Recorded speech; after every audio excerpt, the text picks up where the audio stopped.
What is up, wrestling fans? Welcome to episode number 654 of the Smark Out Moment Smack Talk podcast, hot tags of the week. We're going to be breaking down everything that happened in the world of pro wrestling this week we feel like talking about. We're going to kind of wing it for some of these stories, but we do have a little bit prepped ahead of time for a little bit of a review of New Japan Pro Wrestling's Dominion, a little preview of TNA's Against All Odds, some SmackDown spoilers. We're going to talk Ricochet, all sorts of other things as well. If you don't know who we are, well, I am your host as always, Tony Mango, and joined as always by Callum Wiggins. Hello. And Robert DeFelice. You know, if you're the host as always and they don't know who we are, that means nothing to them. Yeah. I mean, I can tell that by the likes. And they keep in mind, everybody hit the like button on this video. Make sure that you donate to the Patreon on the $1 tier, the Darkcast tier, the Pick a Poison tier, or any other kind of tiers. We may, in the future, be switching the hot tags over to a $5 tier. Keep that in mind, too. We are in the midst of a big change for a lot of different things here, so that is something that is definitely on the table. Same thing as the YouTube channel membership. I actually recommend that you donate to that rather than the Patreon because you get the video side of it, although it does seem like Patreon might be allowing video uploads. So if you prefer one or the other, then maybe we're in the market where it might just be both kind of things be the same. At least not live things on Patreon, which we could do live members only stuff on YouTube, but Redbubble and TeePublic, where you can pick up merchandise. There's a new Urge to Merge shirt after Peter requested that. So it's not something crazy or whatever, but if you do want to have that urge to merge and show that off, then go ahead and pick that up. Want to help us out on the monetary side of things elsewhere, you've got the thanks button and the super chats. Of course, keep in mind that we will be going live for the post show immediately following WWE Clash at the Castle tomorrow. So super chats are available for that.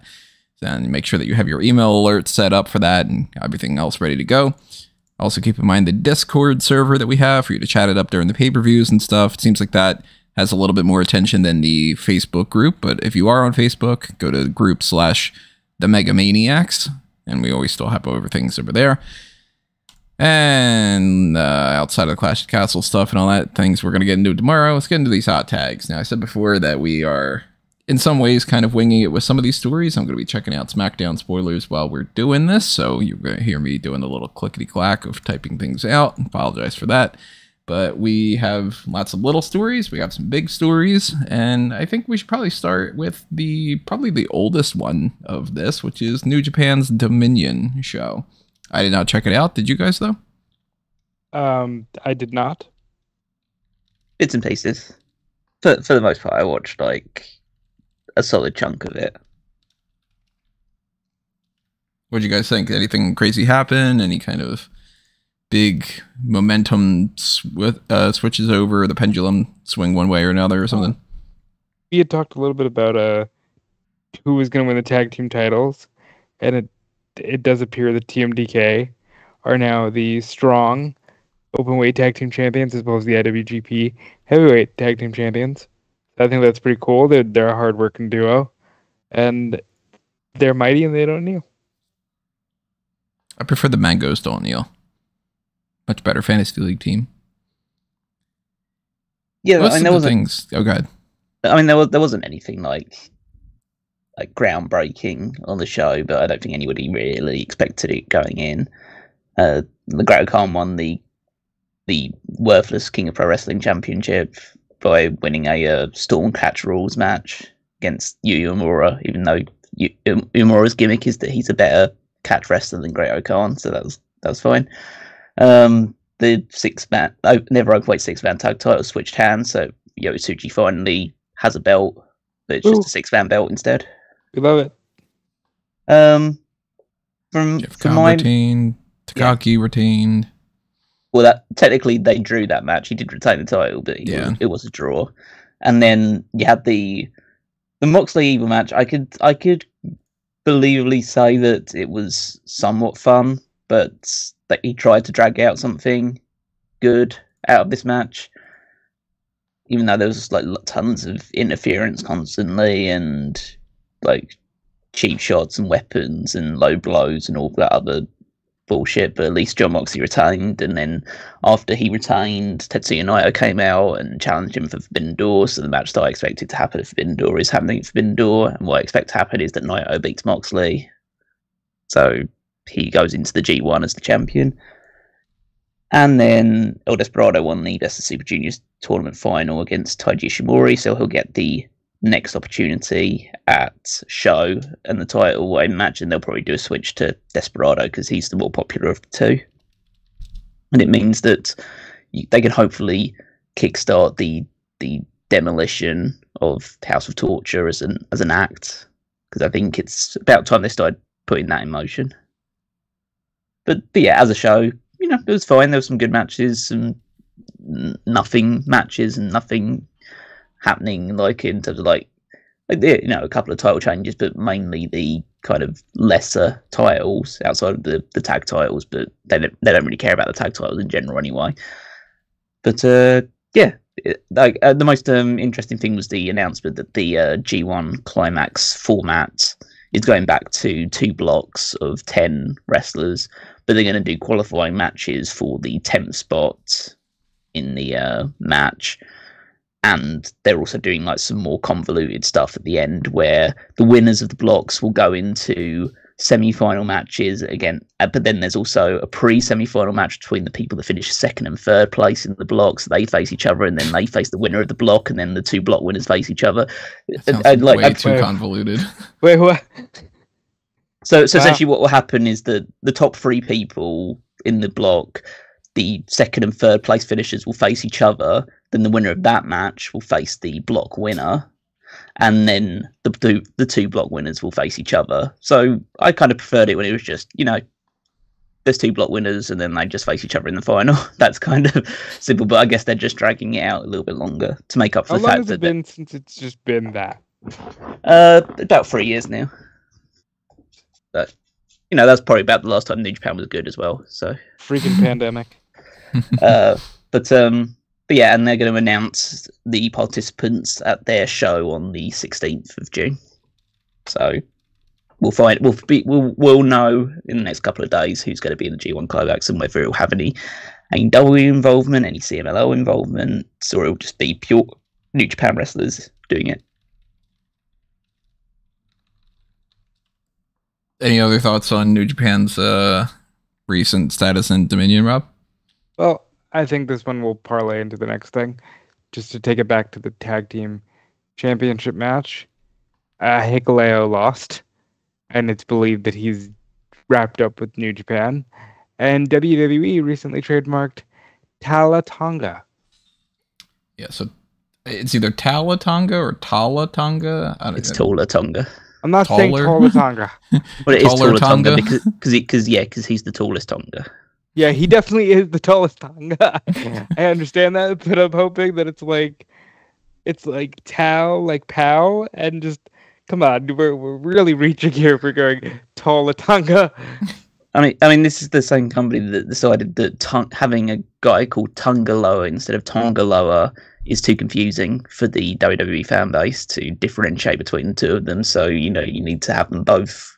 You know, they're brothers. They should have the exact same name. I mean, this is going to get confusing as all hell for so many people, because the amount of people that can't even get like the Usos correct and everything, and also the amount of people that think that Samoa Joe is somehow in the same bloodline just because he's Samoan. When you get Tama Tonga, Tongaloa, and Talla Tonga, it's going to be Tama Talla Tonga Loa.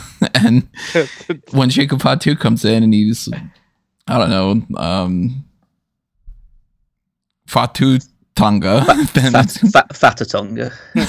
Fata Tonga, then it's like Fata Tonga Talla Tonga. Like, it's just going to be, say the name of everybody 10 times fast, and then Solo Sikoa. My favorite thing is that, you know, Samoa Joe and Roman Reigns is also a Samoa Joe. Mm-hmm. And Solo is also a Samoa Joe. There's a lot of Samoan Joes. And most of them are not actually named Joe. So it's like... the Talla Tonga, I'm assuming it's Talla. It's not a name that I resonate with, but Yeah, it could be worse. To go from Hikuleo to Talla Tonga, a little bit of a jump there, as opposed to Tongaloa, and then just changing how Tongaloa is spelled, and Tama Tonga keeping his name. So I wonder why they decided to do that, but I guess that maybe they want everybody to be Tonga something or other. Maybe he just wants, because I think that's like a play on his middle name. I think his middle name's like Talua. Let's see. I don't think I know what his actual name is, so I can never pronounce these things, so I'm not even going to try. But Talla, Taula. So yeah, I guess like Talla Tonga. Although why not just go with that? I don't know. Why not just go with Tongaleo? Leo? Like Hikuleo? Yeah, like Hikuleo. Yeah. Tongaleo. Maybe Tongaleo and Tongaloa is them going like, oh, that's the line. I'm excited. He's a big guy. He should go by Bad Luck Tonga and then screw Bad Luck Folly out of being a part of the group. Well, I don't think WWE is going to hire him. I mean, I'd hope I'd wish they would. I mean, this is one of those situations where it's literally there's a no lose situation, because WWE fans will eat that up because they've enjoyed, from what I've gathered, the Bloodline stuff, the new iteration of the Bloodline so far. Hikuleo will be positioned in a much higher level than he is currently, which has been just floating around the New Japan Strong tag team division and just doing bits and pieces here and there, but never any real sustained push.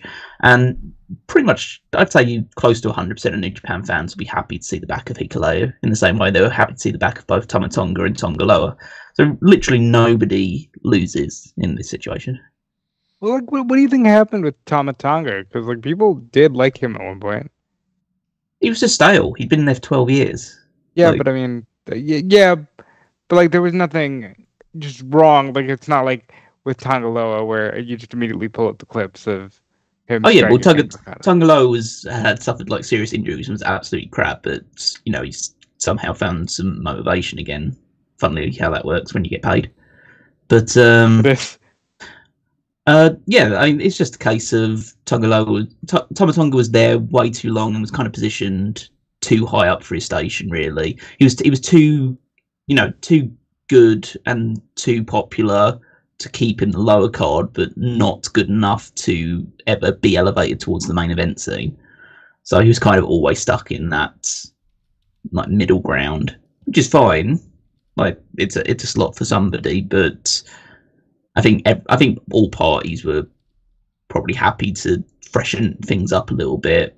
Opens up a new room for somebody else in New Japan to step up into it, and then he gets to be part of the Bloodline angle, which is it's going to be super prominent, especially when Roman Reigns comes back.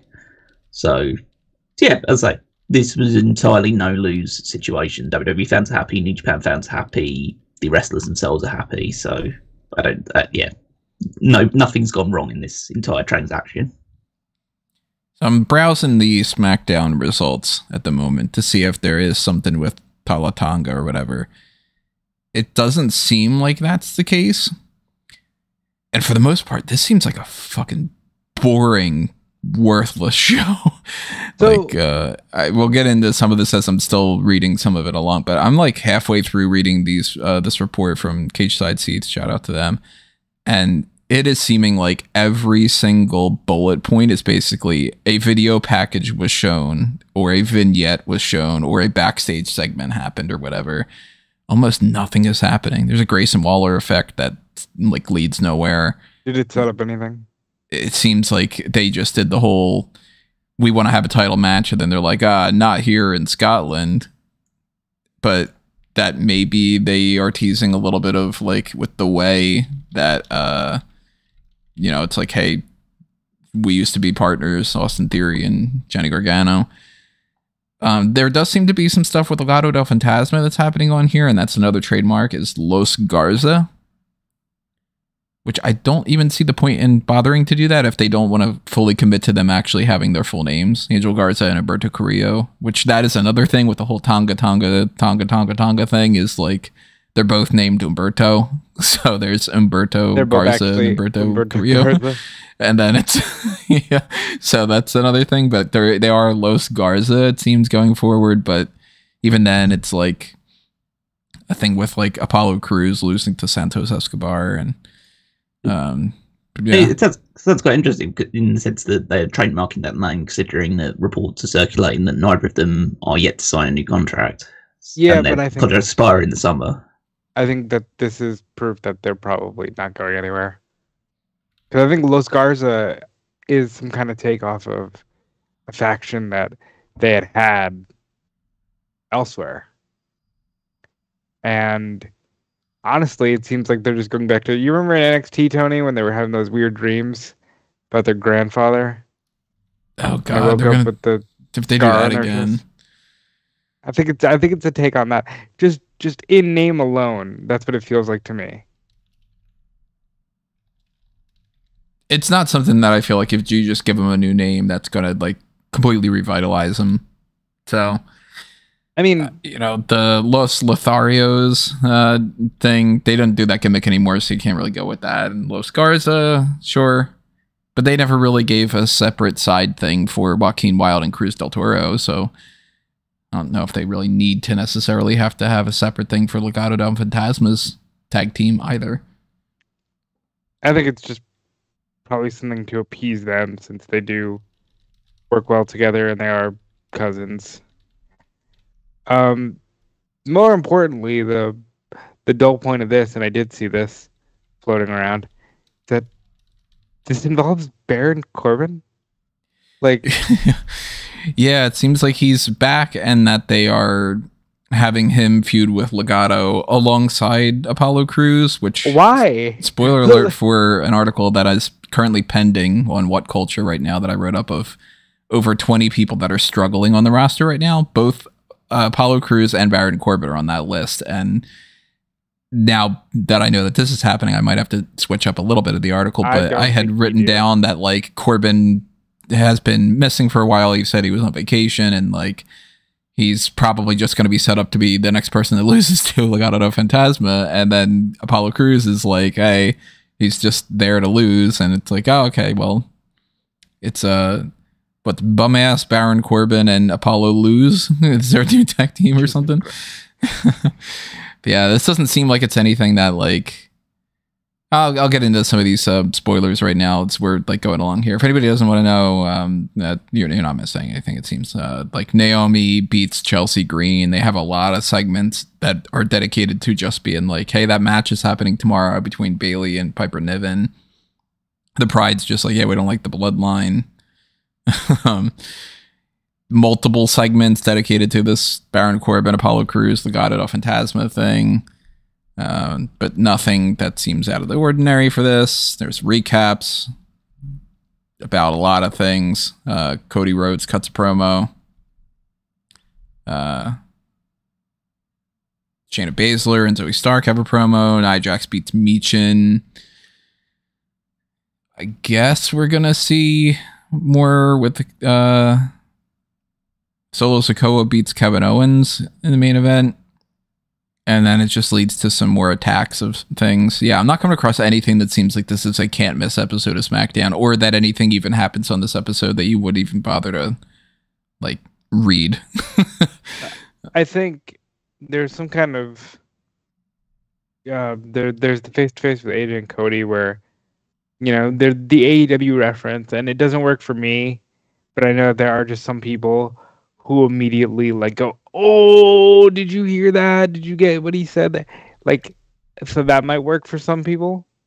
But other than that, it does seem like a pretty bland episode. And that's kind of at the end of the preview podcast on Wednesday or Tuesday, whenever we did that, I had said WWE's in this weird holding pattern, and it's better than a Vince holding pattern, but it's still a holding pattern, and I don't like it. They're doing these B shows in these international markets because the crowd's going to go nuts, and it kind of makes up for the aura of a B show. But at the same time, like you just said, reading those spoilers, is anything actually happening? No. No, this seems like this is as low effort as they possibly could have gotten. So if you want to stay tuned for SmackDown later on tonight. It doesn't matter because Scotland's going to go crazy. Like, that's the whole thing. So at least as far as Scotland's concerned, there are a couple things that happened during the kickoff event thing. Very quickly, the idea of this kickoff thing, they've done a few of these now, and it seems like they're also pivoting when it comes to the press conferences afterward, that it's just going to be a post-show where they do basically what we had been saying, like, why bother to have a press conference if you're not going to let the press actually ask anything? And I guess they're just going to have, like, their pre-prepared statements, talk about what they want to talk about, and then that's going to be it. And the kickoff things, like, I mean, they're getting a lot of attention to these things. You can't blame WWE for doing what they're doing. But the big stories that I had seen, I didn't watch the full kickoff, but I watched here and there a little bit. Like, I skipped Triple H's thing. I assumed that Triple H was just saying, like, oh, it's great to be here. You know, I skipped Piper Niven's thing. I skipped about, like, most of what AJ Styles had to say and all. Big takeaways that I had, and fill me in if you guys came across anything else or something. McIntyre said that his wife is going under for surgery, so hopefully she is, you know, everything works out well. Mama Rhodes is going to be there, so that's something to keep in mind as far as, like, AJ Styles can threaten her for the I Quit match. They said that this was the 26th, I believe, I Quit match in WWE history, which it sounds like there should be more to me. Sounds like there should be way less to me. Really? I kind of feel like there should have been at least one per year almost. And then that there's some years where maybe there would have been, like, more than one. In, like, the past, you know, however long. Because I think this iteration of the I Quit match for WWE really kicks off in 95 at WrestleMania. And I just, even with all these years gone by, I can't imagine that there's been 26, because so many of them just must not be notable. I guess to me it blends in together a lot with submission matches and last man standing matches and stuff. So the first I Quit match was in in WWE was January. It was the Royal Rumble match between The Rock and Mick Foley in 1999. No. So is that not the first one? The first, like, you have to take the mic and make them say I quit is Brett and Backlund at WrestleMania 11. Oh, okay. I didn't know if they counted that as an I Quit match. Oh, yeah, that is the first one. So, yeah, so 95. And then, so then there's one in 98, two in 99. So, and then they didn't do one for 4 years until 2003. So, pretty much since then, there's pretty much been, like, 1 or 2 a year. So you kind of get it that much. I think there should be less because it makes it feel like when you read about how many, like, Hell in a Cell matches there are and things like that, it should be, there should be a lot less of these matches. That should be special. Yeah, because, like, even going through this, it's there's not that many that stand out. Apparently, there was one. There was 2 apparently on 205 Live in 2017, and I just don't even know when that happened. Nobody. Jack Gallagher defeated Arya Daivari, and Cedric Alexander defeated Noam Dar. Classics. And these were billed as I Forfeit matches. What? This was not that long ago for us to just have zero remembrance. Kaylee Ray and Toni Storm had one, apparently. That sounds like it would be fun. Then there's one. Then 2. Apparently 2 of them were on SmackDown in the Beat the Clock challenge contest that they did with Ronda Rousey beating Shotzi and then Charlotte Flair beating Aaliyah in both. Well, the Rousey beating Shotzi was 1 minute 41, so that's a 1 minute 41 I Quit match. Oh, right, because they had one a couple of years ago, didn't they? Yeah. Yeah, to be fair, it's been a while since the last one. The last one was Finn Balor and Edge in Extreme Rules 22, so it's been nearly 2 years since the last one took place. But yeah, I'd say the presence of Mama Rhodes being there goes from being like 100% Cody win to about an 80% Cody win. Yeah, I still am very firmly in the boat that something is going to happen where he's going to make AJ Styles tap out. I don't think we're going to get a title change for that.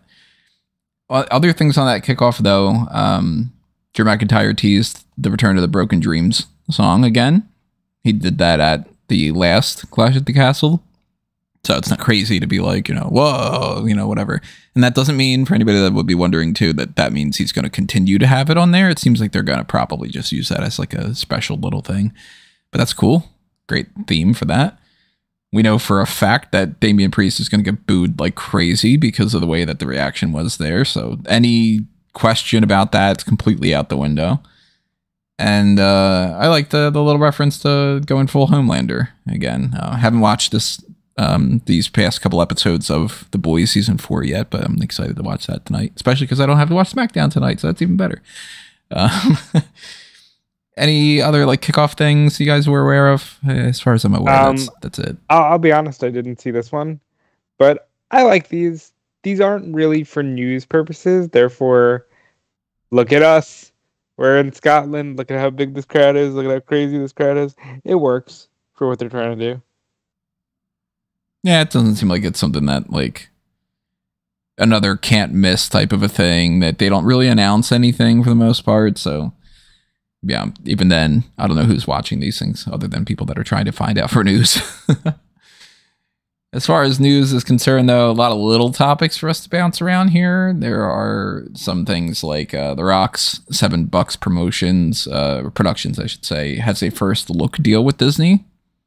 So that's interesting that he is leveling up in that way and could potentially be fostering some kind of a partnership there. You never know how these kind of networking things can work too, because if The Rock is going to be firmly in the Disney kind of space, maybe Disney and WWE and TKO and all that start working together a little bit or something, but I am not aware of any kind of like productions that he has going that would be like a pure Disney type film. Hulk Hogan wants to run for president. Well, hold on. Because he says, I might volunteer, brother. I know right from wrong. I propose a flat tax, dude. This man, even if we take, forget the real life controversies for a second, even if we take the kayfabe context, this man has either betrayed his friends or been betrayed by all of his friends at any given time in his career. You could throw a dart at a random year and point to Hulk Hogan being betrayed by people. This is not a presidential man. No, but then, our former president was meeting with Logan Paul, so... Yeah, that happened. WWE Hall of Famer and all, He has a picture with the United States Championship, so that's fun. Yeah, screw all these people in a lot of different ways. Yeah. Mark Henry's teased that he has a big announcement coming up soon, but when you would announce that you have an announcement, can't really talk much about that. What do you guys think it might be, though? Hey, I'm gonna be working for WWE again. Surprise! I'd be down for that. I don't know what he would do. He can't wrestle, he says, but maybe some kind of a Legends contract deal thing or Performance Center, blah blah. I don't know, but I forgot to mention about another thing that's happening. Little spoiler alert when it comes to tomorrow. CM Punk's been spotted in Scotland. The more I think about it, the more I'm like, what? They should just fucking let Drew win. And then if he's healthy, just do Drew and Punk like ASAP. You can't do it at SummerSlam, I guess. But do it ASAP. Does that make you think that there's any more or less of a chance that McIntyre is going to win, Cal? I already thought McIntyre's going to lose, so... Yeah. Oh, Bo. So let's talk about this. So you mentioned that Drew said his wife is going in for surgery. Drew recently stated he did a bunch of press in Scotland, and he said a bunch of times, yeah, part of the reason I resigned is so I could have more time off with my family. And he already said, if I lose, I'm going away. So I'm guessing... Going away? Yeah. So I'm guessing if he loses, he's going to go take care of his wife for a while, and then maybe, honest to God, maybe he goes away beyond when Punk comes back and they let Punk do his thing, and Drew actually ends up screwing Punk way down the line whenever he finally gets a shot at the title. I could see something happening. This is our last chance to really have like predictions for Clash at the Castle. He's always made a big deal about how he got screwed over last time at last Clash. I think it's still going to be that Punk screws McIntyre, but I could see something happening where McIntyre comes out on Raw tomorrow or Monday night, and he says some kind of a promo where he's like, you know, I keep getting screwed over. This company doesn't care. I'm sick and tired of this. I'm going to fuck off. Probably not exactly those words. And then, although it should be, he disappears for a little bit, and CM Punk maybe gets like the next title shot if he's ready to go, depending on his like in-ring status and stuff. Maybe it's Punk against Damian Priest at Money in the Bank. Maybe they do the Braun Strowman thing. Maybe they do the Finn Balor thing. I don't know. But eventually down the line, Punk is either champion and like, yeah, Punk could beat Priest, and it could be Punk and Gunther at SummerSlam. And then, you know, we could have like multiple title changes happen pretty fast or something. Drew McIntyre can kind of be one of those feuds with Punk for the title or not. Maybe he screws him over. Maybe he helps Gunther win, whatever it might be. But I still am pretty firmly in the boat that I don't think Punk and or McIntyre is going to be holding that championship come WrestleMania. I think that Gunther is going to be holding it, and I think that Punk is going to end up fighting Seth Rollins. So whether they take time off, whether they're back, whether they're feuding in the meantime or not, a lot of people are thinking that that goes all the way to WrestleMania. I am still very much thinking that it's Rollins. But then again, Rollins maybe is the guy that's going to fight Gunther. Maybe that's what they do. I don't know.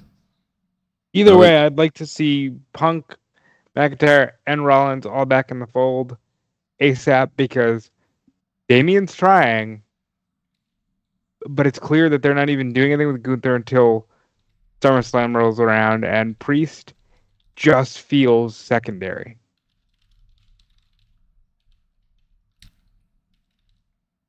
Another couple little stories to talk about here about if you are in the New York City area in August, around the 16th to the 18th, check out WWE popping up at Fanatics Fest in the Javits Center. I don't necessarily have any plans to do that, but I am reaching out to some people to see if maybe there's like some kind of press opportunities or something. So, and if you are, then let me know. We'll meet up, because that's not too far away from where I am. Here's another story that's, you know, outside of getting too deep into some other things, but we've got two different promotions that are going to be working with WWE. We've got Pro Wrestling Noah. It's going to make a big announcement at their Grand Ship 2024 event in Yokohama. And you got Io Sky is going to be wrestling for Marigold on July 13th for Summer Destiny. We've talked about this a little bit before, about the idea that, you know, there's a partnership between these companies and stuff, but these two announcements in particular, what stands out to you guys? I like Io wrestling in Japan, and we also, at some point, I think Noah's going to announce something related to WWE. And I'm guessing what Tony just said. Yeah. I'm guessing that's the return of Shinsuke to that brand, and doing more in Japan, since they're not doing fuck all with him on SmackDown. I just will send him to Japan. Yeah, I think that's all exciting. I like a lot of this crossover stuff that we got going on. Bailey recently did an interview during all the junket stuff at Clash, saying she wants to go to Marigold, which would be cool. You know, send Bailey over to Japan, let her do some of that stuff. I think this is all thumbs up. I mean, yeah, I understand that people have their thoughts on Rossy Agawa, but like from a just viewer perspective, this is all fun for me. I think I'd say it's should be good to have some cross collaboration and pollination of the different brands and helping out each other. I still have reservations about WWE's doing so because, as I, regardless of what era it is or who's in charge, they have a long-standing history of taking like heavy advantage of these situations, and they have, it's always a means to an end with them rather than a, you know, legitimately trying to help other people and like try and build everybody up. So I'd say like what that situation is. I think it's pretty obvious now that Tony Khan was right about Rossy Ogawa being very heavily linked with WWE and all the stuff that he said about it, and the reason why, like how quickly it shifted from AEW's working with Stardom as soon as he leaves, and WWE is now sending Io Sky over to this promotion pretty much like just a couple of months after their first show. So all that stuff is pretty clear for everyone to see now. Get sending Io Sky over there's like some good business for them. Going to have a match with Utami Hayashishita, who's one of their like top stars. So I think that'll be good. I have no doubt he'll win that match, but that's just based on what happened at Takeover as well. So I imagine the same pattern will follow. But yeah, the Noah stuff. Say it could be a Nakamura thing based on recent history, and this might be also, if we talk about the TNA stuff later on, it might just be a nothing happening guy in NXT just going over to Noah to beat all of Noah's guys. So that's like the two possibilities that I see. Okay, so what nothing happening guy would you send from NXT? Lexis King probably. Ooh, let me get no, please. Like, there's a lot of nothing happening, guys. Again, check out the What Culture post that I put up about people from NXT and TNA that should cross over. But I mean, we know that Brooks Jensen would make a really good fit for popping up in different things. Like, would he make a good fit for Noah though? I mean, I don't know about Noah, but like, if you're looking for people to go elsewhere and do other things, like you could have him tour a bunch of different places and just be like, I'm looking for a new home, or is that good? Because you know it is just Brooks Jensen. I'm interested in the character he's doing, but I wouldn't send him overseas. If I was gonna send anyone from NXT, it'd be Charlie Dempsey. Just because the last time he went over to Japan was so fantastic. I just think he's good. I'm on complete fraud watch on this guy now. I think he flat out sucks at this point. You don't like even that he doesn't have as much potential or as much skill, but he flat out sucks. He's doing this Tony D'Angelo like mocking gimmick where he's trying to do the whole gangster stuff now, which is flagrantly him trying to be William Regal. It's him trying to do his dad's comedy stuff. I think somebody told him, "Hey, your dad was good at the comedy stuff. Why don't you give it a shot?" Yeah, and so like it's just a case of, I'd say maybe flat out sucked is a bit harsh, but it's a case of the apple's fallen so far from the tree with him, where he's clearly not his dad. But they are now trying to they've tried with the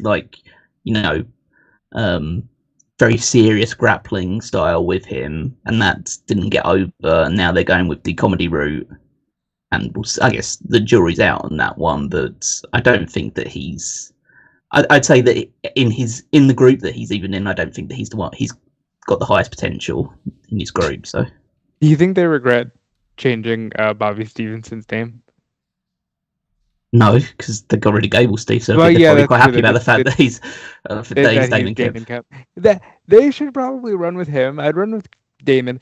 I do like Charlie. I think Charlie's a little better than you're giving him credit for, but I understand why you're saying that because they pulled the plug on him so quickly.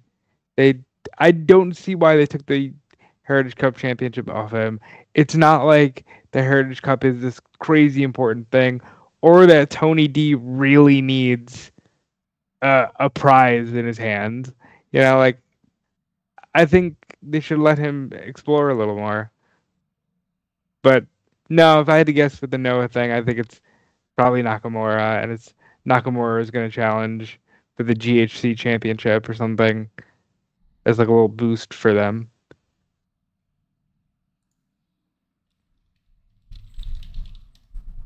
So if we are talking about NXT at the moment, let's get into some of that TV talk on different fronts here before we back around to some other topics. As far as NXT was concerned, they did some things that are worth watching if you watch on a week-to-week basis. But again, we're trying to like trim our hot tags here to not break down every single little thing as far as like Michin beats Jada Parker and all. Wendy Chu returned with her new gimmick. She is going more of the nightmare mode rather than in like a sleepy dream babyface kind of territory. I've taken to calling her a sleep paralysis demon. Maybe it's that. I like the gimmick. I think that's kind of a hybrid of Mei Ying. A lot of people be like, no, I hate this. It's like, and you think what she was doing before was better. Like, yeah. And, you know, I mean, sometimes when you wake up on the wrong side of the bed, then, you know. It's like there's so many puns. That's the best thing about this. There's so many puns. Oh, I'm going to be doing that forever. Yeah. One thing we got to talk about Cody Rhodes. Yeah, so Cody Rhodes was supposed to deliver a gift. And he did deliver a gift, technically speaking, when it came to giving JC Jane his undashing Cody Rhodes face mask. So I guess she's going to be potentially wearing that going forward, even though it's not meant to be on her face, which we're not supposed to pay any attention to. Don't pay attention to that. I thought it was cool because it was like, yeah, it's a nice little like. It was something I was expecting, even though dashing did get in the tweet that he posted. Yeah, I thought that part was cool, but what Cody Rhodes really did was give the internet the gift that keeps on giving. And that's when he interacted with Trick Williams. Trick Williams invited him to a cookout. Yeah, for Independence Day, right? No. Didn't he say, don't you have something for the 4th of July? No. I thought he had something about that. Does Tony not know the phrase? Tony does not know. To the cookout means. No, I know what the cookout phrase is, but didn't he mention something about 4th of July as well? Yes, he did, but only to get to the to the kicker of, but are you coming to the cookout? Yeah, no, I'm fully aware of the cookout phrasing and all that. Good, he said like, you know, we got Independence Day coming up and whatever or something, and you know, you're invited to the cookout. Which was hysterical because, you know, all of the Cody Rhodes is right, like our black champion and all that. But it was made even more hysterical, and I don't usually knock other people, but the Bryan Alvarez clip that was floating where he legitimately did what Tony just did, which was, I guess they have a cookout for the 4th of July. Oh, he didn't even know the context of it? So I insist, because I just have too much faith in people, that he had to be fucking around. And people were like, no, he's dead serious. It was just the silliest thing. Because he's just like, oh, I guess they have a cookout, but because the place went nuts. And it's so funny to me that it's like, as I said to you and Drew on Sunday, look, it ain't for us. It's not, we're not the culture that needs to get it. As long as the culture that is supposed to get it gets it, it's good. And that was the funniest thing in the world to me. I didn't draw the parallel of the memes as much lately as more of just like, it's an endorsement of like, yeah, he could be invited to the cookout. But I didn't think about it as like it was full lean into the Cody is our black champion meme. They did say one thing though that's very good for next week, where a 25-man battle royal is going to determine Trick Williams' next opponent. And he being Cody Rhodes, said this is going to also apply to other locker rooms. So that's very open-ended. That could mean, hey, it's NXT and Raw and SmackDown. It can mean that this is a TNA thing. It can mean that it's all sorts of different things. But I am hoping that there's somebody from TNA that gets involved in this, if not outright wins. We had a little tease of, say, her name, and she will appear for Michin. That obviously is like leading into even more speculation of Joe Hendry popping up at some point. Well, because McAfee did it on Raw too. Yeah, it's one of the go-to things that they're going to be trying to plug here because Joe Hendry's pretty awesome. Joe Hendry alone is making me want to potentially watch TNA going forward. I'll say that. Which is silly because that's just why that out of all the things. Yeah, because the thing that you like is like a 2-second part of a 2-hour show. Yeah. I mean, that's more than I've watched TNA in a long time. No, I do expect some TNA names. I don't know if the Hardy, at least Matt Hardy, will be involved. Potentially Jeff. I'd like to see Josh Alexander in there. I'd like to see names from even outside of TNA, like, you know, throw in some random, like, Florida independent guy that was trained by Sean Spears. You know, throw in Chris Danger. Throw in, like, just make it appear like the door is wide open because people get a kick out of that. And they'll get a kick out of WWE being like, yeah, we'll work with other people.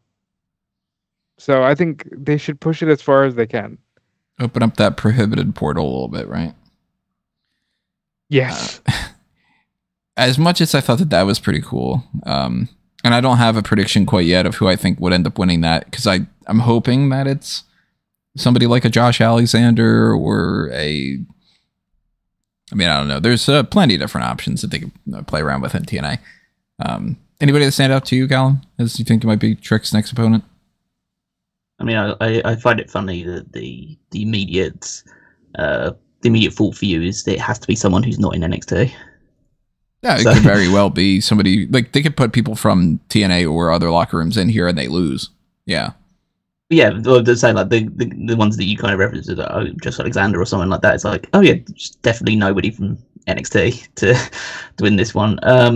Nobody from NXT at least sounds interesting for an option for me right now. Like, they could, of course, just transition into like Noam Dar gets the shot, or that they have like Ethan Page wins again, and you know, whatever. But I did like that backstage thing with Cody, Sean Spears, Lexus King, and Ethan Page, though, where Cody's hey, it seems like you're all in a good place. I saw that clip. That was the biggest advertisement for AEW they could have possibly put on. Yeah, and everybody because that is just 3 absolute losers behind the thing with Cody Rhodes. They look so lame.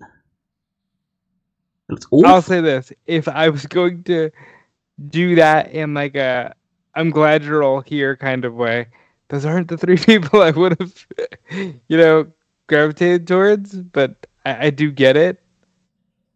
Like, I know a lot of people were expecting AEW to throw a shot back. I'm glad they didn't, because there was nothing to really do. It was just sort of like, hey, you're all here now. Wink. There's no reason to, because like that's not a shot at AEW.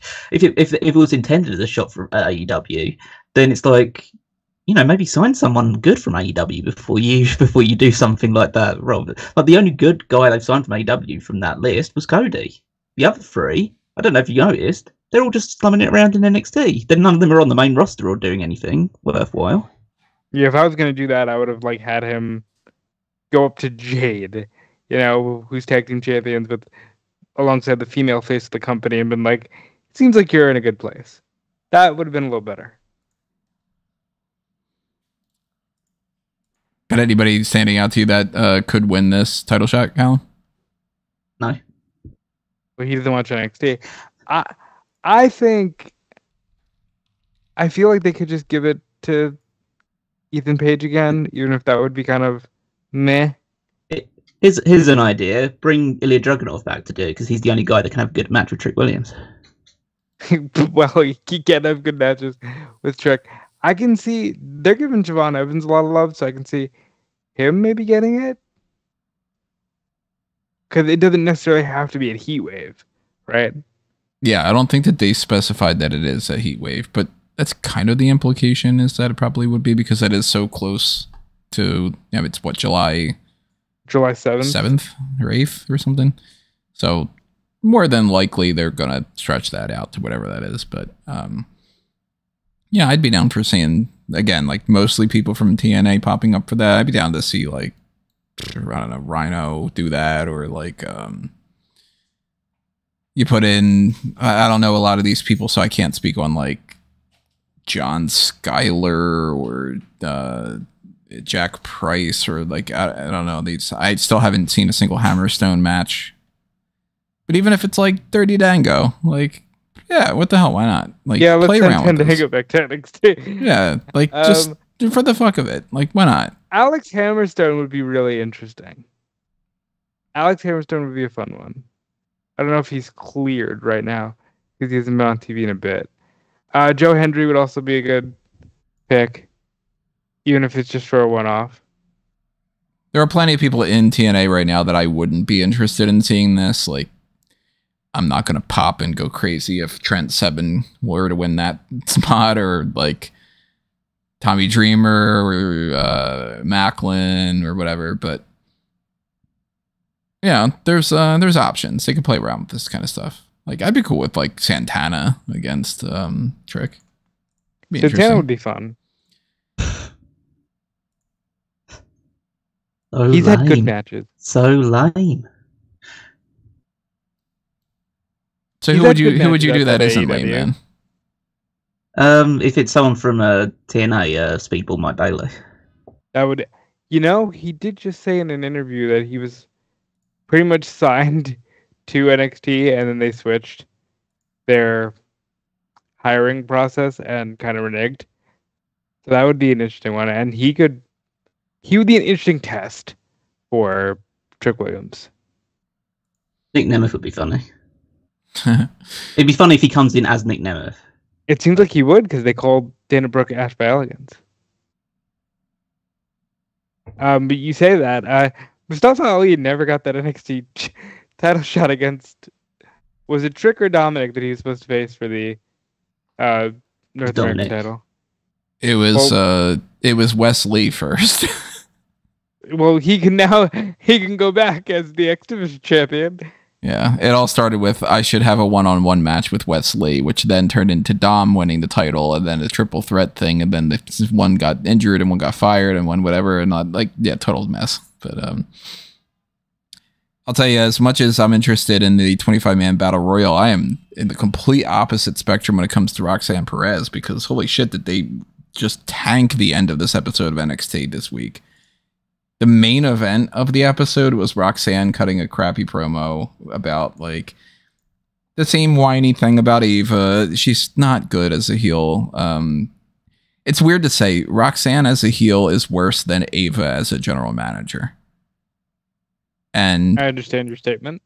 The state of the women's division address was as blah as it could get. And all it turned into was JC Jane, Jasmine Nix, Lash Legend, Jakara Jackson, and Lola Vice all kind of getting into a fight with Lola and Roxanne kind of teaming up. And I couldn't care less about how any of this goes. But none of those options make me be like, whoa, can't wait to see that match. They're all heels, right? Every single one of them is a heel, except for how Lash sometimes dips her toe into babyface territory, and that Cody Rhodes was cool with enough with JC Jane to give her his mask.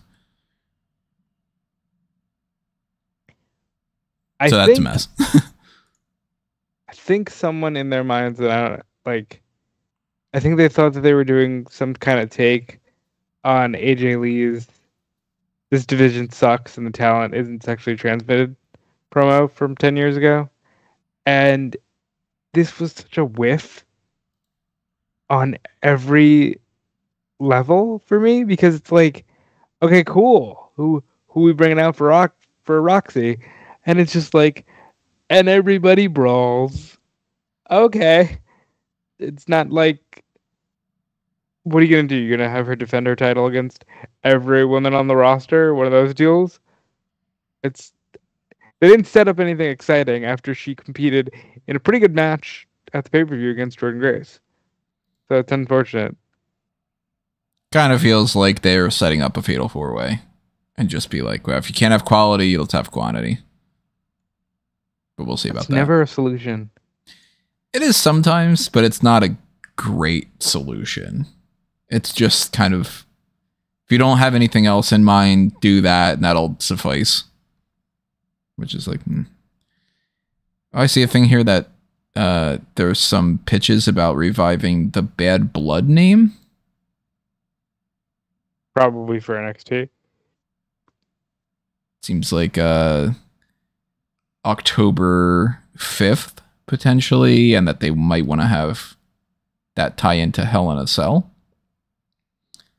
Well, I mean, yeah, that's like an anniversary wouldn't thing. Surprise me in the sense that there have been 3 bad blood events, and 3 Hell in a Cells happened at these events, and they all involved either Shawn Michaels or Triple H.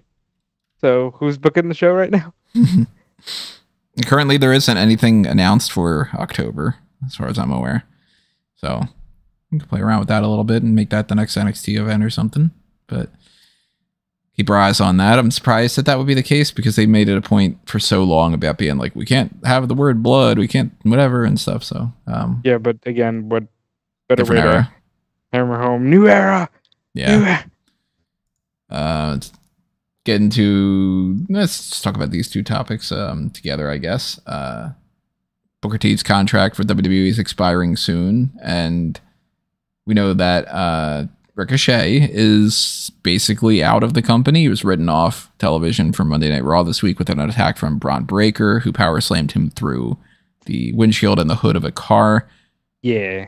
I'm still surprised that Ricochet is leaving, to be honest. But I'm not. He will pop up in AEW for sure. There is absolutely no way that he is going to get turned down by Tony Khan.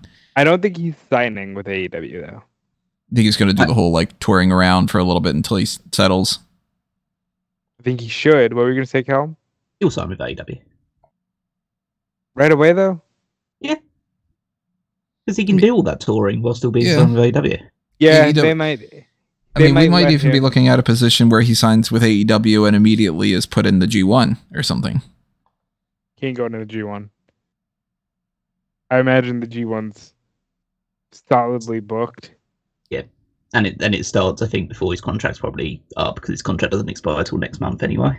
Oh, okay, so it would already start by then. Never mind. Yeah.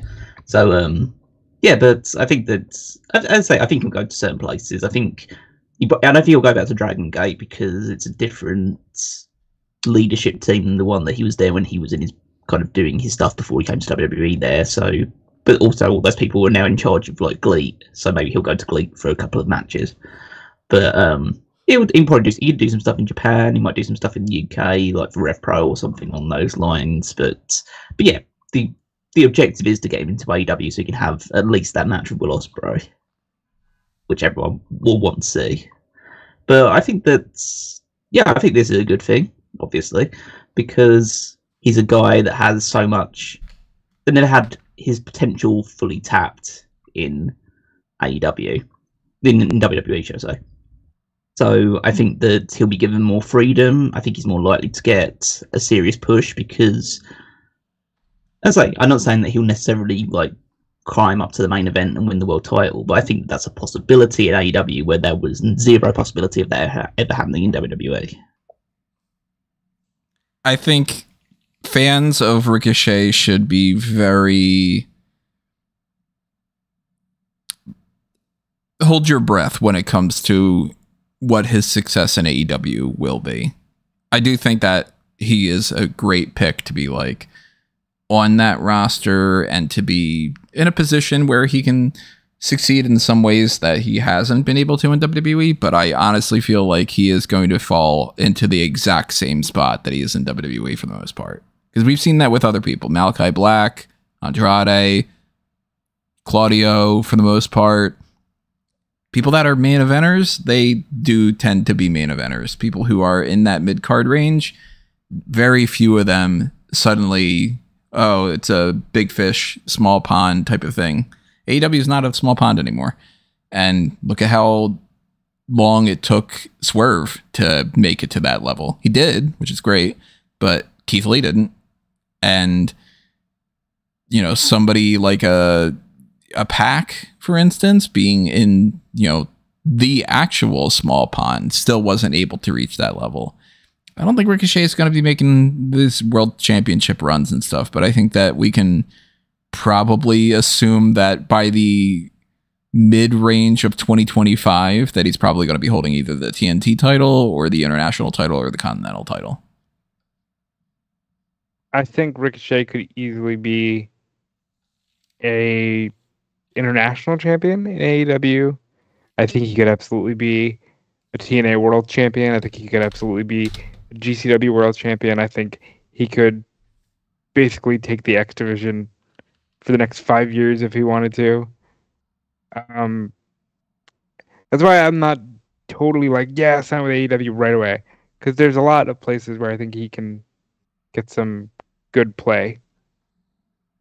But yeah, I think it was a smart move for him to leave WWE because WWE wasn't doing anything with him. And yeah, they were starting to, but it's a little too late. And I've been watching my friends have too much fun for too many years. So I'm going to go have fun. I am still curious, though, what those discussions were like. If he was like, hey, look, I am kind of interested in going elsewhere. It doesn't seem like you guys really want to use me. And if they went, yeah, we don't. Or if they were like, well, look, we don't have plans for you in the immediate future, but we really want you to stick around. And like kind of, you know, did the whole like, we don't want to commit to anything type of thing. I don't know. Or maybe he is just flat out sick and tired of it enough that he was just like, it doesn't really matter what they say. But he's been comfortable for like 7 or 8 years. He's made his money. Like he's now in the complete opportunity where he can say, okay, I've been here long enough. It's time for a change of scenery.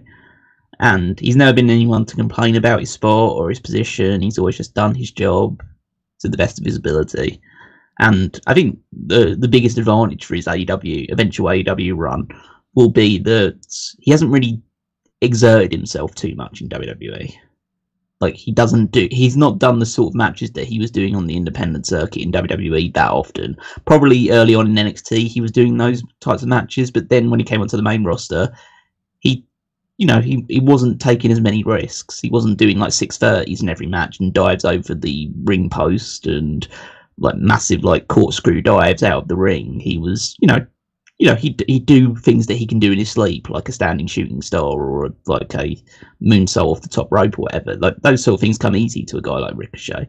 So I think when he goes wherever he goes, and hopefully ends up in AEW, that we'll see the Ricochet that a lot of people thought was one of the best wrestlers in the world by the time that's like he joined WWE. I think we'll see that guy emerge again because that's what AEW does. It gives you the freedom because it's a wrestling first company. Admittedly, one that is extra layered with sports entertainment nonsense nowadays more than I would like, but it is still a wrestling first company. And that's why I think the guy like Ricochet can be a main eventer because I don't think there's only a handful of people in AEW that could match a top level Ricochet in terms of performance. pretty much anywhere he goes, I'm interested to see whatever he's got in store. Of course, if he ends up being like in GCW, I'm not watching it because I'm not going to be paying for their pay-per-views and stuff. But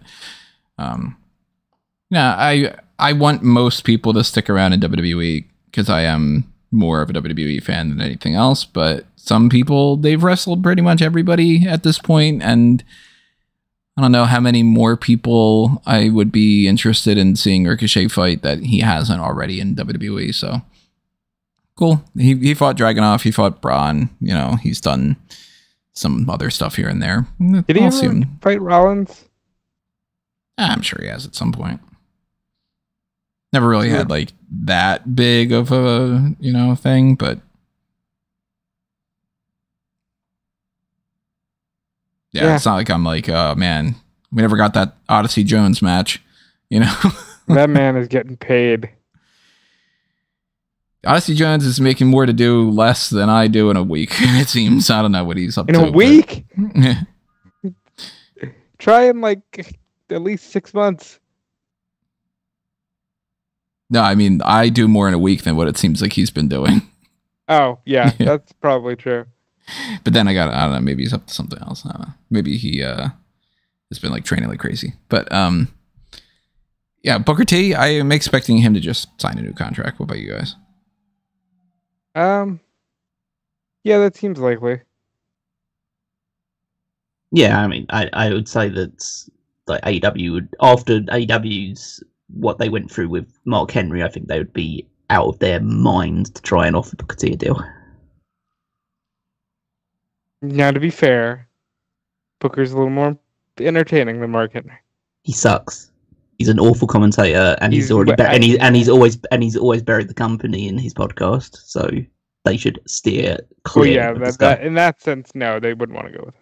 Anytime Booker T's been outside of WWE since WCW folded, he's like tanked. He's just acted like, oh, this is just me doing whatever I want to do because I don't really actually give a fuck. That WWE is the only like big time wrestling company, so you know what he was like in TNA. He's doing that on NXT. Exactly. So that what he was like in TNA. AEW don't need to have that kind of nonsense in their company. And nowhere else I think would be able to afford him. So, oh, speaking of nonsense, our final two hot tags that I've got written down at least are Jeff Hardy is a free agent today, and the rumor is that he might be popping up at TNA's Against All Odds pay-per-view that's happening tonight. What time does that start? I'm not going to be watching, but probably around 8. 8 o'clock, yes. Yeah, so I'm not going to be watching. Again, I have been more interested in TNA in the past few weeks than I have in years, but that's not saying much because I'm still just like, okay, I'm still not going to watch it. But let's give a quick rundown. I know some people do want us to talk a little bit more about TNA, and since I am paying a little bit more attention to it now, I'm going to actually like look at the lineup and I'll look at the results instead of what I normally do, which is to not even bother with that. But Sami Callihan is going up against Jonathan Gresham in a pre-show match. Sure, whatever. Yeah, this should probably be on the main card, but it'll be good, and I'm sure Gresham should get the win. The Militia, Masha Slamovich and Alicia Edwards. That's what they're calling them? Sure. The Militia? I don't call them that, but go rock on. They're defending the TNA Knockouts World Tag titles against the Hex. I don't think the Hex are signed, so give it to the Militia. How is Alicia going to be able to wrestle this match without a head? No. Because if you paid attention, yes, she was. I didn't. I just watched the clip of her get decapitated. She was decapitated by Queen Rebecca, and Brian Myers was speared by a skeleton wearing Edge's tights. But luckily for everybody involved, reality set back to normal. These are normal sentences. This is the broken universe stuff. Matt Hardy's there, so. Huh. Well, is this going to tie into Al Snow making a thing and give her the head mannequin? Is that what's going to be? No, thankfully. But no, that broken stuff is so weird.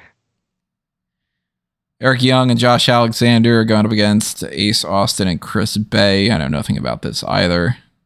Should be a good match, given the 4 men involved. I'm going to guess probably Alexander and Young. Steve Macklin and Mike Santana are going up against the Rascals, who should totally just make an appearance on NXT and have some kind of a 6-man tag with Wesley against Gallus. I don't know if they're planning on doing that, but they should. I like it. Oh, yeah, man. PCO and Rich Swann. Sure, these are the reasons why I'm not watching. More importantly, PCO will find out whether or not Steph DeLander has feelings for him on this show. Is he not old enough to be like her grandfather? Shut up. Isn't she like 20-something and he's like probably Shut up, late 50s? Okay? He's Frankenstein. He's in love. Shut up. Oh, is she like the Bride of Frankenstein or something? Could be. She says yes. And none of this is happening in October. So, okay. Or February for Valentine's. Sure. It's not even Christmas in July yet either. You got my go-to guy here, Joe Hendry, up against Frankie Kazarian. What's the story of this? More importantly, Tony, Joe Hendry has a new manager in Ace Steel because Joe Hendry wants to be the best in the world. That's a thing that actually happened on the show last night. Say his name and he'll fight with you backstage. Well, look, Joe Hendry's looking to take a bite out of the competition, okay? He got a lot of dog in that fight. He does. X Division titles on the line against Trent Seven. I'm assuming Mustafa Ali is going to retain that. Yeah, he really should. Tag titles with the System against the Nemeth brothers. I give him the Give him the belts. What's the harm? Give Ryan Nemeth can get a title because he's teaming with Dolph Ziggler. And we still don't know who's going to fight Jordan Grace for the TNA Knockouts World title, but would assume that it's probably Tatum Paxley. Gun to my head, I'm going Natty. Natty's like the other main option, I would think, yeah. I'm going Natty. It's kind of, I mean, if it's Natalia, then that's probably a good option. If it's Tatum Paxley, then I think this is that would be the clearest demonstration of, wow, WWE Big Brothering NXT. So like Big Brother in TNA and so having your NXT champion defeat Jordan Grace, I'd say fairly cleanly. I know there was like interference involved and stuff, but like she managed to get like the straight up pinfall over her. And then who do they send over to battle for the Knockouts World Championship instead on their pay per view? Tatum Paxley. But they will have the excuse that they set it up. Mm-hmm. Yeah, but it's just because like again, and this is the question everyone was asking back when AEW was working with TNA, and now I don't hear this at all. Well, it should be. What is TNA getting out of this relationship? Like, I know people saying like, oh, they're getting more people more interested in TNA than they have been before. Like TNA's people were really interested in TNA 6 months ago when they brought the name change back and they got a decent bump for the pay-per-view involvement. Like you had Jordan Grace appear on the NXT show. The very next TNA show on TV got absolutely no like addition in viewers whatsoever, or got no like further buzz surrounding it. I think that, as I say, this is a completely one-sided relationship. And I'm okay with that. I think Jordan Grace is getting something out of it. Yeah, contract with WWE. Yeah, exactly. So what this is the one-sided relationship. They'll take TNA's best stars, and then they'll send over guys like Brooks Jensen or Tatum Paxley or whatever over to them to just do whatever. No, it's a complete feeder territory for their feeder territory. I think, but you know what? No, I'm not saying that's not okay, but it's like, why was everyone complaining about what AEW were doing with them then? AEW gave them fucking Kenny Omega as their world champion. I'm not gonna say I wasn't because I don't remember, but I thought that shit was fun. I thought it was as well. Yeah, but I'd say like there was so much they could do for it. But now WWE are doing it and doing a quote unquote, I would say, just based on the metrics, a worse job of doing it. And everyone's like, oh man, this is so great. There's so much like crossover potential. It's such a double standard. It's such bullshit. Because I think the idea is that this is where the stupidity comes in, that WWE doesn't present themselves in a certain light and AEW does, so they're open to more criticism in that way, because AEW is supposed to be the thing that lifted wrestling up, man. So how dare they do this to TNA? Whereas WWE, oh my God, you're acknowledging TNA? That's so cool. Thank you. You know what I mean? It is a weird double standard. I think you're right. That's just sort of how it goes.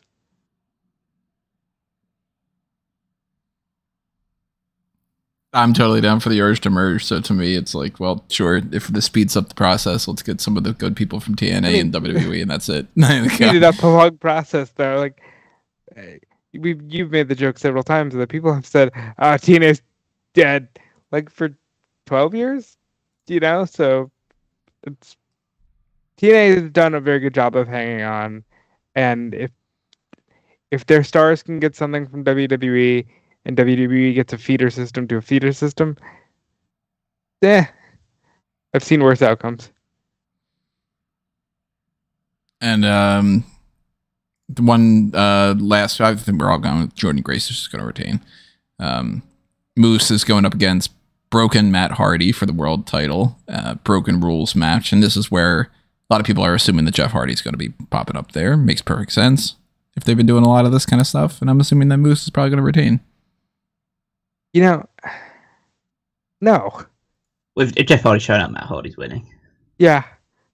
If Jeff Hardy's showing up, Matt Hardy's absolutely winning. Yeah, I mean, this is... I'd say that Jeff Hardy's run in AEW is probably... there are contenders, but I'd say it's definitely high up there in the rankings of the worst decisions Tony Khan's ever made in AEW is bringing him on board. Like, he was nothing. I was thinking about this. For all of the trouble that the Hardys have gotten into collectively throughout their careers, and for all of the Matt had a mid run in ROH. Is AEW the first place where they out and out? Like, that was just a fail all the way around. I mean, it was a disaster.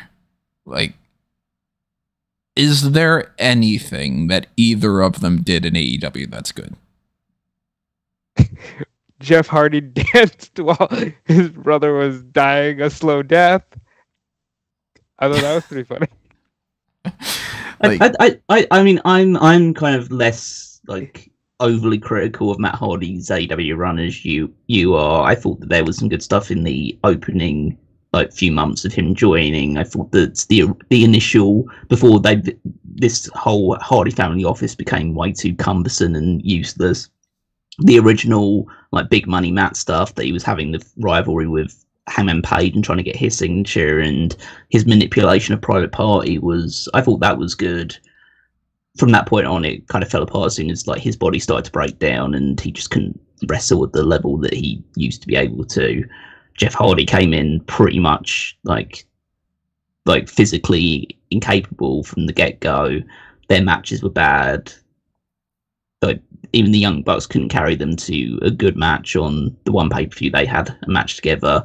They really only brought into AEW for a nostalgia run with the tag titles, and they couldn't even get around to doing that because of Jeff Hardy's drunk driving arrest.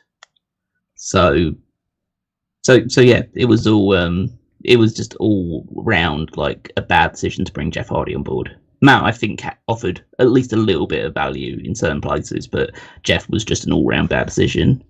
And one that anyone could have predicted as soon as he joined anyway. If you're Matt,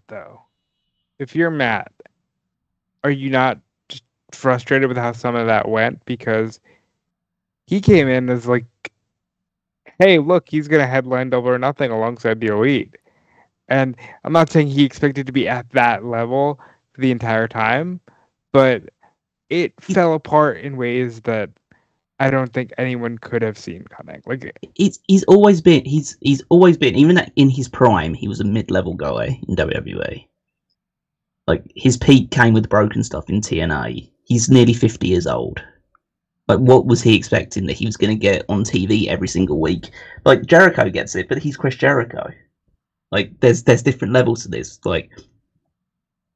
AEW needs to start clearing out at least certain amounts of the older generation of people and start, pushing younger people. The reason why NXT is building popularity is because they're presenting young, fresh faces. That's what AEW should be. That's the one lesson AEW should be learning from NXT, is that young audiences like to see young people wrestling. They like to see people like them wrestling. They don't want to just see the same old guys at the top of the card over and over and over again. Especially this generation of young people, they do not want to be fed the same thing that their parents were fed, period. They don't even have, whereas I would say when you and I were growing up, Callum, and you had Hogan versus Rock, and it was oh, this is fun. They don't even get that for the most part. It's just they do not want to see these rehashed nostalgia acts. And I agree with you. Cause I say it every week when I'm watching NXT with my friend. I'm this isn't always for me, but I cannot deny that this place loves this shit. And if they're having fun and they're getting it's a level of cool that I don't understand because I'm not younger anymore, I'm okay with that.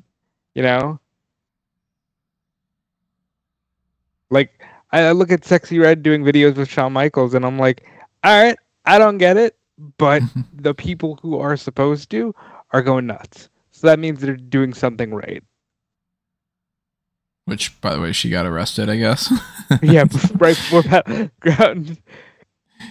Let's round things out with a little bit of AEW Dynamite talk about some of the things we got going on there. Jack Perry qualified for the TNT title ladder match. We've got the continuation of some different storylines here with, when we talk about like Matt Hardy being a part of one of the many things in AEW where AEW factions, at this point, we've had multiple years. They're either total disasters or they're great. You either have the Nightmare Collective and the Pinnacle and the Matt Hardy family office, Andrade, whatever the fuck thing, or the Firm or whatever, where they're all just garbage, or you have things like the Elite, which is great. And we're getting some crossover now between the Elite and the Undisputed Kingdom and the Don Callis family, and kind of like setting this tone of like definitely big heel groups. Have a little bits of partnerships here and there, but at the very least, Don Callis family and Undisputed Kingdom, because we had the Kyle Fletcher, Konosuke Takeshita, and Roderick Strong match against Mark Briscoe, Orange Cassidy, and Kyle O'Reilly. I'm getting a sense, I don't know if you guys agree or not, everything in AEW right now, for the most part, is very much like you put everybody's names in a big pile and then you pick. And sometimes it's really good. Sometimes it's a little bit like weird and annoying. I don't obviously care about, Daniel Garcia beats Nick Comoroto. Okay, whatever. And Hogan Samoa Joe beat the Premier Athletes. As soon as we say the Premier Athletes are in a match against those two, it's like, yeah, all right, I wonder who's going to win. Same as with like Raw and SmackDown and, NXT and stuff. But I do like when they switch it up a little bit and it's like, you're not just, these people are feuding with these people. They will only interact with those people at the end of it. I like seeing like Swerve be approached by the Elite. And they're going to have a blood and guts match. They didn't specify when, but they're going to be looking for, did they? July 24th. July 24th? Okay. I didn't catch that then. They didn't specify when during the promo. They said it later in the night. Okay. All right. So July 24th is that a Wednesday or is that? Yeah. It's Dynamite, yeah. So future episode of Dynamite. Now, Blood and Guts, they said before 5-on-5, there's 4 of the Elite. They wanted to get Swerve in there and he rejected them. So I already have some notes about this. I don't know if I'm going to get approved to write this post or not, but of people that I think could fit the bill of like filling in the 5th spot for the Elite. People that could be, if you assume that it's Swerve and the Acclaims, Billy Gunn, Max Caster, and Anthony Bowens, I would rather die, but go on. Then they would need at least another person too. So, what do you guys think about the Blood and Guts thing? Like, it's a weird setup because the heels challenged when they just won the big match. But other than that, it should be fun. I think the 5th man for the Elite will probably be Hangman Page. He was only suspended from the Elite. He was never fired, like Kenny. And he hates Swerve, so that's another good reason.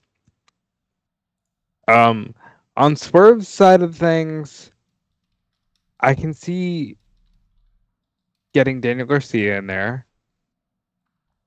because he's had the little run-in with the Elite with the Danielson stuff. Danielson, I can see wanting to do this. He hasn't done it yet, and I think it's one of those things he'd like to check off. I would prefer it not to be the Acclaimed, but we can't always get what we want. They could throw in people like MJF. Could be, yeah, depending on how fast they push his thing. If they need to, they could pull out somebody like from the Blackpool Combat Club other than Bryan Danielson, like maybe Claudio, maybe Moxley, maybe Wheeler Yuta. I'm assuming probably not Christopher Daniels, but hey, it's a possibility. It depends on who they end up matching up Okada with in these eliminator matches and what they have for him. I could see Will wanting to go in there. Well, they made it a point at the end of the show to say that Will and Swerve were friends. Maybe Will gets in there. So I'm not I'm not particularly keen on Blood and Guts happening at the point that it's happening, because it's becoming way too much like oh, it's this time of the year for War Games, or it's this time of year for Hell in a Cell. It's like, That's exactly what it is. Yeah. no, it should be happening naturally as part of a feud. It should be a feud ender thing. So it shouldn't just be happening. Oh, it's July. Guess it's time for Blood and Guts. That's like, that doesn't fly with me. It's the same issue we've said before about the Hell in a Cell issue. The same issue that I have with War Games. Why is it just, it's November, time for War Games, you know? Yeah. So in terms of the actual match itself, I think it will be. I think Hangman Page is winning the Owen. So, because the winner faces Swerve for the title at All In. So I assume that's going to be Hangman at this point. At least that's what my current prediction is. So I think that he'll return as part of the Owen Hart tournament. He'll win the Owen Hart tournament, and then he'll tease that he's going to join up with Swerve, and then he'll end up betraying him and going with the Elite. Just because, like, at least at this moment in time, he should have issues with both Swerve and the Elite based on the way that he was handled. So there should be a bit of conflict there. I would like for the Team AEW to contain Swerve, MJF, Will Ospreay, someone like Moxley, like an actual like AEW dream team of all stars. Collective. Yeah, rather than, definitely not the Acclaimed. I think the Acclaimed are there to just do like a one-off thing with the Young Bucks. So yeah, I think that would be the route that I would take with it. But yeah, as I say, the match itself should be fun. I just wish that it was more like, it hadn't become like a routine calendar event rather than it happens when it needs to happen. That's the way that it should be. But Or at least if you do it, then you're booking a better TV to get to, like, hey, yes, it does happen to be June, but Shawn Michaels and Triple H haven't stopped beating the shit out of each other, so they are going into a Hell in a Cell match, and it just so happens that it happens in June every year. Yeah. I mean, per Tony's point earlier about like the fact that like AEW feel like they're just mixing people up, like a lot of the stuff happening in this, like, it all makes sense. Like the Elite have had issues with Swerve for well over a month now. It's just not front and center on screen because Swerve's been dealing with other stuff. But like Roderick Strong, Carl Fletcher, and Takeshita versus Cassidy, O'Reilly, and Mark Briscoe. I mean, these people are all interconnected. Like Roderick Strong and Orange Cassidy go back to with Roderick Strong beating him for the international title. Like Kyle O'Reilly and Roderick Strong are still linked together. Carl Fletcher, Takeshita are still feuding with Cassidy because of the whole Trent Beretta and Don Callis family stuff. Mark Briscoe is going to be in the ladder match.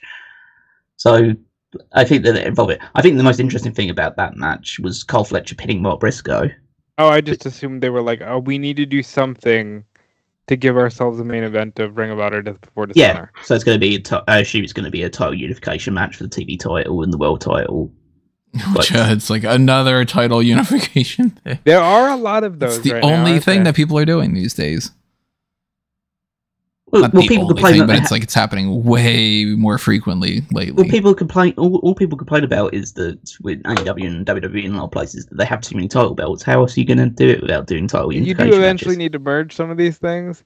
Yeah, and I'm someone who loves merging stuff. You seem to be very anti-title unification matches. It's more so because they don't actually commit to it. It's that they want to do this, and then they want to create more belts, but then they also want to have people just hold up multiple belts and then split them down the line. Like, I am totally down for them merging.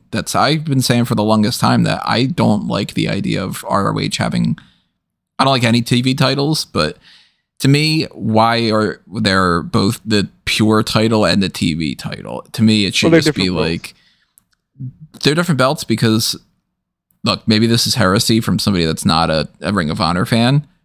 Get rid of the pure championship.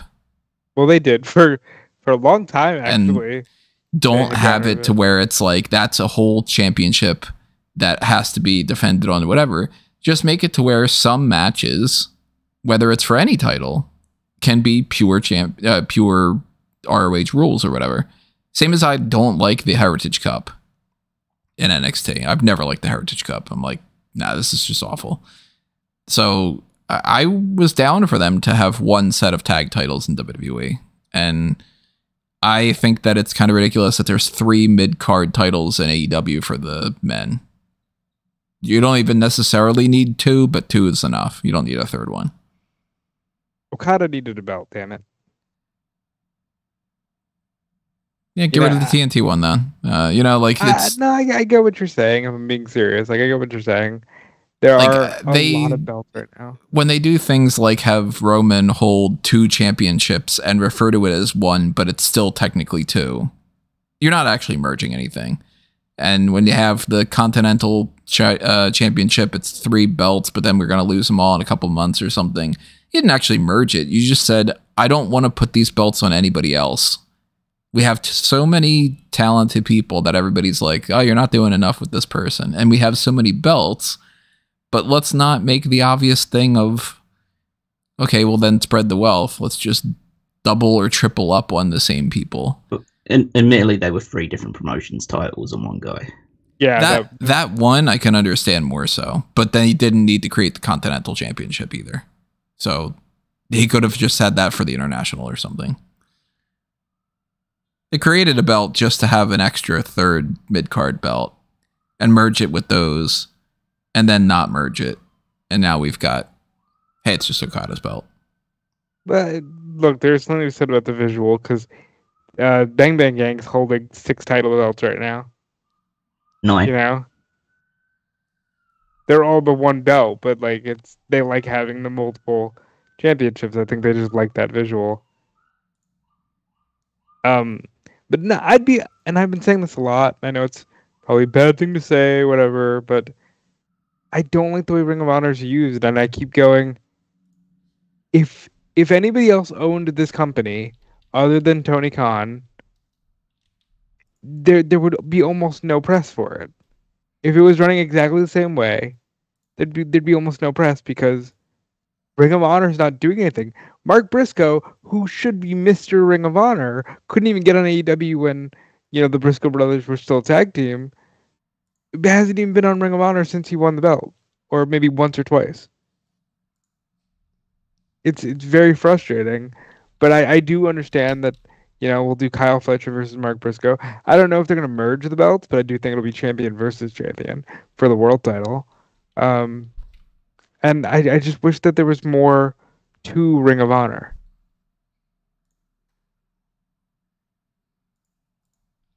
Merge them. Hashtag merge.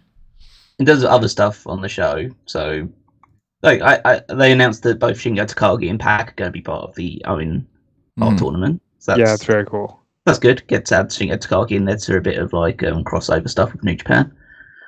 Had Mercedes Moné defeated Zixis to retain a TBS championship, which I thought was, I think you were sloppy in places, but I think it was a decent enough match. And it plays into the feud with Stephanie Vercaer, because Zixis is the tag team partner. They did a good job of explaining that. They had a good Stephanie Vercaer vignette beforehand. So yeah, they're setting that in motion for the match of the pay-per-view.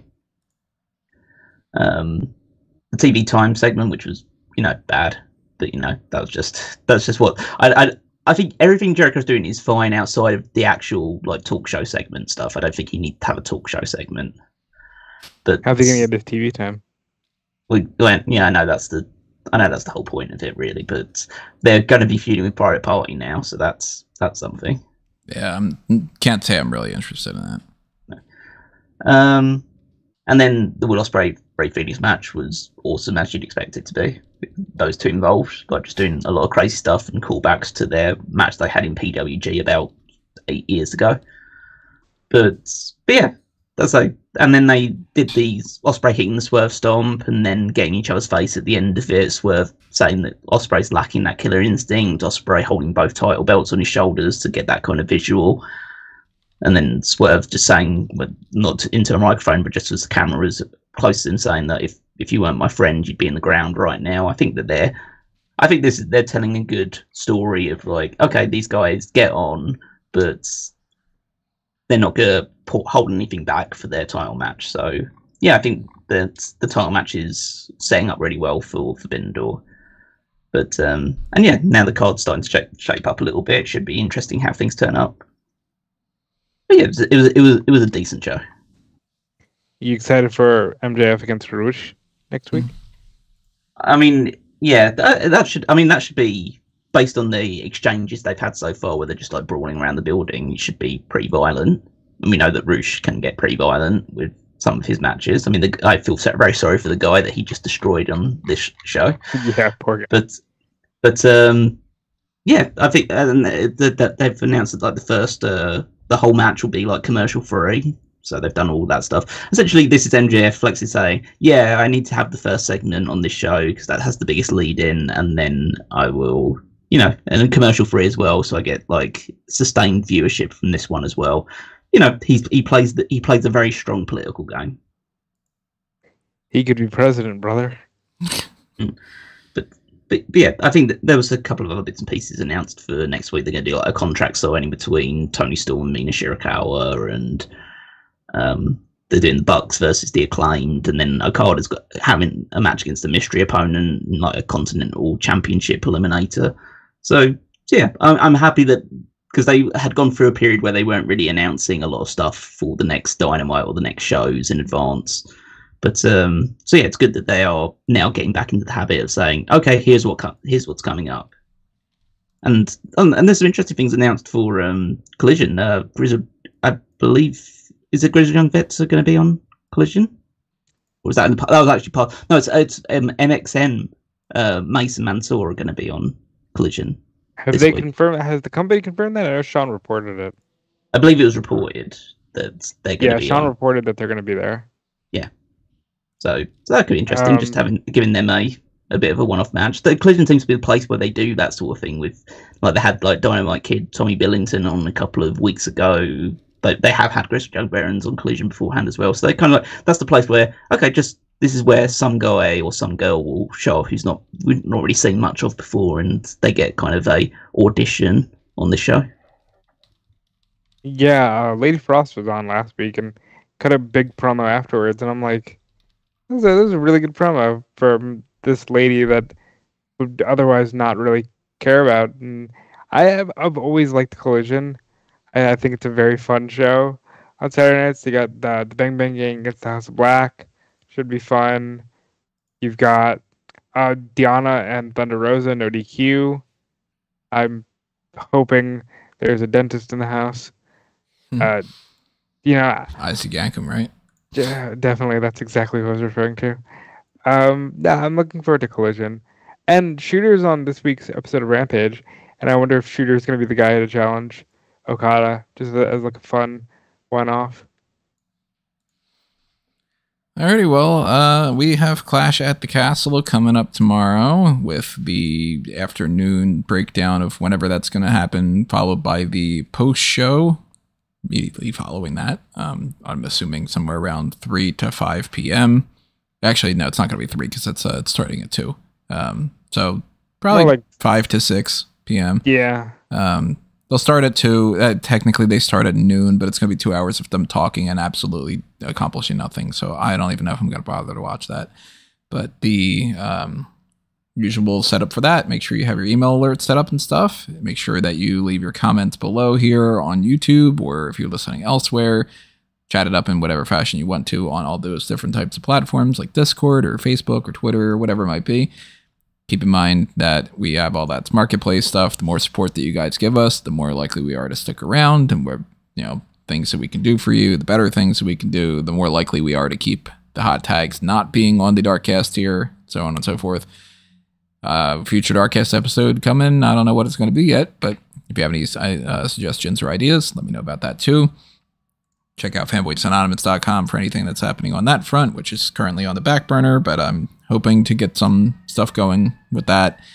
And of course, if you go to the link tree on amangotree.com, you will find all the different links that I have for what the things that I can promote and stuff. And you will also hear the sirens in the background. But check out not only my stuff at Tony Manga, but check out Rob and Callum. Yep, you can check me out everywhere at Dude Felice.